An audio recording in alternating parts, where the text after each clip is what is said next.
Why, hello there. Today we are going to be talking about defining the different characteristics of a parabola given a quadratic function in its standard form.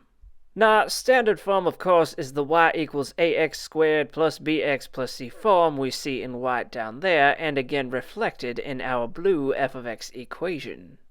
Now today our focus is going to be on finding the y-intercept, axis of symmetry, and the vertex of a parabola given a standard form equation. And if you can't tell by the very short synopsis here on the left-hand side, it is not a very difficult task at all. In fact, finding the y-intercept is as simple as taking a look at the c value, because, as it says here, the y-intercept, why, that is exactly whatever c is. Furthermore, the axis of symmetry is just a simple formula here. We see x is equal to negative b over 2a. Plug into that formula and get yourself a free axis of symmetry. Now finally, to find the coordinates of the vertex, if you have already found the axis of symmetry, why, you've done half the work. See, the axis of symmetry is the x value of the vertex. To find the y value, take your axis of symmetry value and plug it into the original function. Now let's take a look at this f of x here and see if we can't find all three of these lovely characteristics. So, as it says here, f of x is equal to 2x squared minus 4x plus 5. Now, no matter what f of x is, your best bet is to always identify what your a, b, and c values are first. Doing so is going to make our work later a lot easier. We start, as we often do, with a. A is the number in front of x squared, and so a in this case is equal to 2. B, our next number, is the number in front of regular x, and you need to make sure that you incorporate the sign of the number, so in this case we get negative 4. Don't mix that up.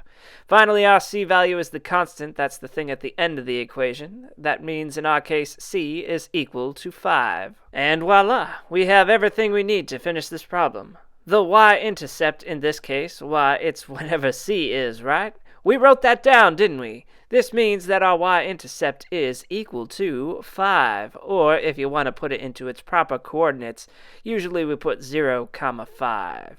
This is because the x-coordinate of any y-intercept is defined to be 0.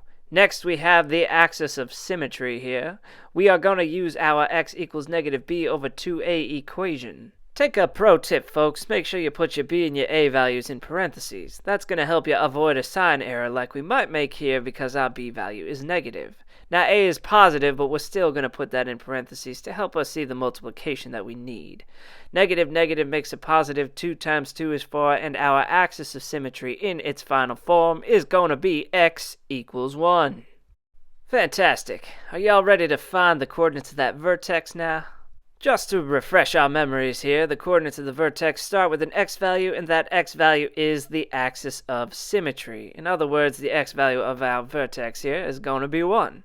If you want to find that y value, you're going to have to take that 1 and plug it into your original f of x equation.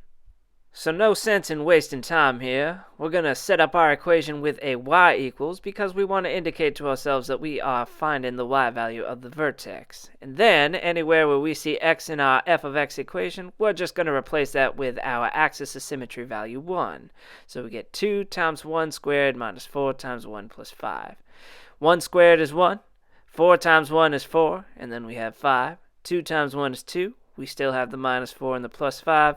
Put all those things together, and you are going to get 3. Very nice. So, the final coordinates of our vertex, we can say, are going to be at, parentheses, 1, our axis of symmetry, 3, the value we just found.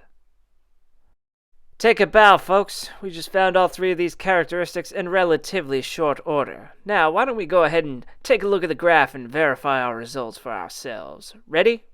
Here is the graph of f of x. We see that the y-intercept, the spot where the parabola crosses the y-axis, is indeed at 5. That is the 5 that we found. That dashed vertical line represents our axis of symmetry, and we can see that that axis of symmetry is at x equals 1. Finally, the vertex, the minimum value of this parabola, is at coordinates 1, 3, just as we found. How about that? And that should just about do it. Now, remember, anytime you're given a quadratic equation in standard form, it's always going to be in your best interest to figure out what your a, b, and your c values are from the get-go, because you're going to use those for whatever characteristics you're trying to find. Now, if you're trying to find any specific characteristics, take a look at the steps or outlines or whatever you may have on the left side of the screen. Other than that, good luck to you, and I'll see you next time.